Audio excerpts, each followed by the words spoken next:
Je lis du livre de Actes, chapitre 2, au verset 39, ce qui suit. Car la promesse est pour vous, pour vos enfants et pour tous ceux qui sont au loin, en aussi grand nombre, que le Seigneur, notre Dieu, les appellera. Notre thème pour ce matin, c'est la promesse. Prions. Notre Dieu, notre Père, il y a une promesse qui a été faite. Le don du Saint-Esprit. Jésus l'a énoncé à ses disciples. Et tandis que nous lisons ce verset, nous te demandons de nous éclairer par ton esprit, l'esprit de vérité. Et que nous soyons en mesure de conserver à l'esprit ta parole. Nous t'en prions. Au nom de Jésus, pour ta gloire éternelle. Amen. La promesse était pour tous les Juifs qui étaient présents lors du discours de Pierre. La promesse est aussi valable pour tous les enfants de ceux qui étaient présents lors du discours de Pierre.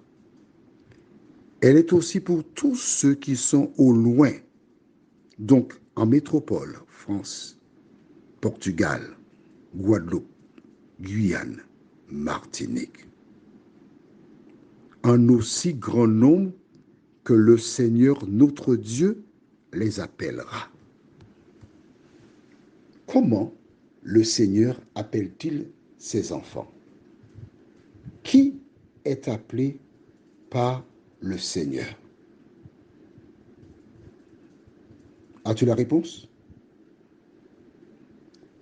Toutes celles et ceux qui entendent l'Évangile sont appelés par le Seigneur. Donc toi, Dieu t'appelle. Comment fait-il pour t'appeler? Premièrement, il te met en contact avec des personnes qui ont répondu déjà à l'appel. Comment? Mais prenons la Bible. On va lire dans Marc chapitre 16. Mais cette fois-ci, au verset 15. Et nous verrons comment Dieu appelle les hommes. Et comment il t'a déjà appelé. Mais oui, il t'a déjà appelé plusieurs fois. Marc chapitre 16. Et je lis à partir du verset 15. Puis il leur dit, allez par tout le monde et prêchez la bonne nouvelle à toute la création.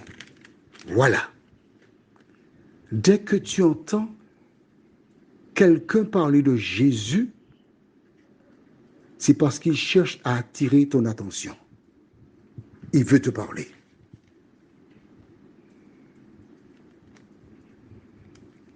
Qu'est-ce qui te reste à faire ensuite?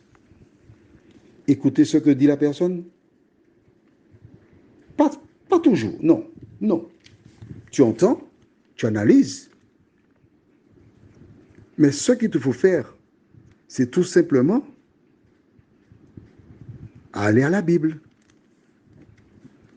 et faire exactement ce que nous faisons là. Mais par thème. Parce qu'ici, nous sommes dans les généralités, connaître qui est Dieu, connaître qui est Jésus, etc. Mais en ce qui concerne ce qu'on appelle la doctrine, ça c'est une autre paire de manches. L'état des morts, j'ai rédigé une série d'études où il y a pratiquement quoi? On y a pour une journée, pour vraiment comprendre l'état des morts. Ça c'est autre chose. Ça c'est l'enseignement. Alors comment ça se passe? Une fois que tu as entendu, tu vas à la Bible. Que fais-tu? Jean 5, verset 39. Vous sondez les Écritures parce que vous pensez avoir en elles la vie éternelle.